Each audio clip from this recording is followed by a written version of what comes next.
دیکھیے، مہدی صادق وہی ہوگا جس کی تصدیق احادیث نبوی صلی اللہ علیہ وآلہ وسلم کی روشنی میں بآسانی ہو سکے گی۔ امام محمد مہدی کا ظہور قیامت کی نشانیوں میں سے ایک اہم نشانی ہے، لہٰذا اس حوالے سے واقفیت نہایت ضروری ہے کہ کہیں ایسا نہ ہو جائے کہ کوئی ہمیں اس حوالے سے گمراہ کر دے یا پھر ہم سچے مہدی کی شناخت ہی نہ کر پائیں۔ اب محمد مہدی کا نام و نسب کیا بیان ہوا ہے؟ دیکھیے، آپ کا نام ہے محمد یا احمد، والد بزرگوار کا نام ہے عبداللہ، والد ماجدہ کا نام ہے آمنہ، کنیت ابو القاسم،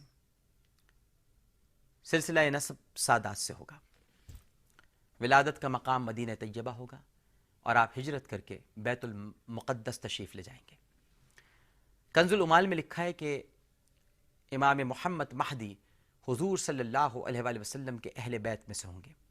علامہ جلال الدین سیوطی لکھتے ہیں کہ حضرت فاطمہ رضی اللہ تعالی عنہا کے نسب سے ہوں گے۔ سنن ابی داود میں ام المومنین حضرت ام سلمہ رضی اللہ تعالی عنہا سے روایت ہے کہ نبی کریم صلی اللہ علیہ وآلہ وسلم نے ارشاد فرمایا کہ مہدی میرے اہل بیت میں سے اور اولاد فاطمہ رضی اللہ تعالی عنہا میں سے ہوں گے۔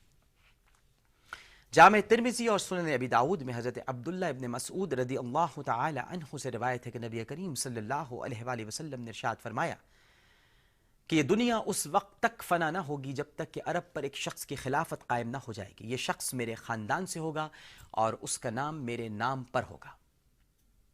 ابو اسحاق کہتے ہیں کہ سیدنا علی کرم اللہ وجہہ نے اپنے بیٹے حسن رضی اللہ تعالی عنہ کی طرف دیکھتے ہوئے کہا کہ میرا یہ بیٹا، جیسا کہ نبی کریم صلی اللہ علیہ وآلہ وسلم نے فرمایا، سید یعنی سردار ہے، ان قریب اس کی پشت سے ایک شخص پیدا ہوگا جس کا نام نبی کریم صلی اللہ علیہ وآلہ وسلم کے نام پر ہوگا۔ اس کے بعد حضرت علی کرم اللہ وجہہ نے اس شخص کے عدل اور انصاف کا واقعہ بیان کیا۔ اب سوال یہ پیدا ہوتا ہے ناظرین کہ امام محمد مہدی کب تشریف لائیں گے اور آپ کی آمد سے قبل کون سے عالمگیر واقعات پیش آئیں گے؟ یہ بڑے اہم معاملات ہیں، اور یقیناً جب ہم گفتگو کرتے ہیں تو یہ ساری علامات کو سامنے رکھتے ہوئے ہمیں دو چار باتوں کو بھی ذہن میں رکھنا چاہیے، اور اس پر تو ہم ضرور گفتگو کریں گے کہ جو فتنے ہمارے ارد گرد ہیں، جو ہر تھوڑے دن کے بعد اپنی ذات کو مہدی بنا کر پیش کرتے ہیں کہ وہ ہدایت یافتہ ہیں، کبھی جھوٹے دعوے کرتے ہیں، اور یہ سلسلہ چل رہا ہے اور چلتا رہے گا، اور نام بدلتے رہتے ہیں، مسیح موعود بھی ہو جاتے ہیں، مہدی بھی ہو جاتے ہیں، جھوٹے نبی بھی بن جاتے ہیں، کہتے ہیں کہ کتابیں بھی ہم پر نازل ہوئی ہیں، اور فلاں جگہ پر فلاں مقام پر یا فلاں طریقے سے ہمارا ذکر ہے، قرآن میں ذکر موجود ہے۔ ایسی بہت ساری باتیں، یہ شعبدے باز بہت آئیں گے دنیا میں، لیکن ہمیشہ رہنمائی قرآن اور حدیث سے حاصل کریں۔ گمراہی کے اندھیروں میں پڑنے کے بجائے جو قرآن اور سنت ہے، جہاں پہ روشنی موجود ہے، جہاں سے روشنی ملتی ہے، وہاں سے روشنی حاصل کرنے کی کوشش کریں۔ خود ہی سوچئے کہ جنہیں یہود و نصارہ پال رہے ہوں، اب کم از کم مہدی ہونے کے لیے یا ہدایت یافتہ انسان ہونے کے لیے اتنا تو ضروری ہونا چاہیے نا کہ آپ کو یہود و نصارہ نہ پال رہے ہوں، ٹھیک ہے نا، آپ ان کے ہاں ان کے ملک میں بیٹھے ہوئے نہ پل رہے ہوں، یا انہوں نے آپ کو ایک منصوبے کے تحت کبھی پاکستان نہ بھیجا ہو، یا آپ سمجھ رہے ہوں گے اشارہ۔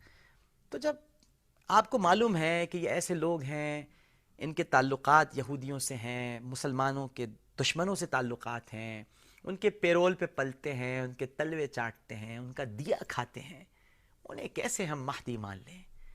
یہ تو جھوٹے نبی ہیں، اور جھوٹے نبیوں کی تو تکذیب کرنی چاہیے، بار بار اس کا ذکر کرنا چاہیے، تاکہ ان کی حوصلہ شکنی ہو اور یہ معاشرے میں اپنی جہالت کی آندھی سے ان ایمان کے مضبوط مکانوں کو اڑا کر پھینکنے کی کوشش نہ کریں جن کی بنیاد ہی ختم نبوت ہے۔ تو اس پر ہمیں بڑے غور کرنا چاہیے، اور ایسے جھوٹے نبیوں سے ہمیں ہوشیار رہنا چاہیے، اور مہدیوں سے بھی۔ پروگرام یہیں پر اپنے اختتام کو پہنچتا ہے۔ اللہم صلی علی سیدنا و مولانا محمد وعلی آلہ واصحابہ وبارک وسلم وصلی علیہ۔ انشاءاللہ اللہ نے چاہا تو کل امام مہدی کا حلیہ مبارک، اس پر گفتگو کریں گے۔ علامات قیامت میں ایک بہت اہم علامت ہے، اور یقیناً آپ سب لوگ اس پروگرام سے محظوظ ہو رہے ہوں گے۔ میری بھی معلومات میں اضافہ ہو رہا ہے، جیسے جیسے میں کرتا ہوں تو کچھ چیزیں تازہ بھی ہو جاتی ہیں، کچھ اضافہ بھی ہوتا ہے۔ اللہ نے چاہا تو کل پھر حاضر ہوں گے۔ عامر لیاقت حسین کو اجازت دیجیے، اپنا بہت خیال رکھیے گا۔ اللہ حافظ۔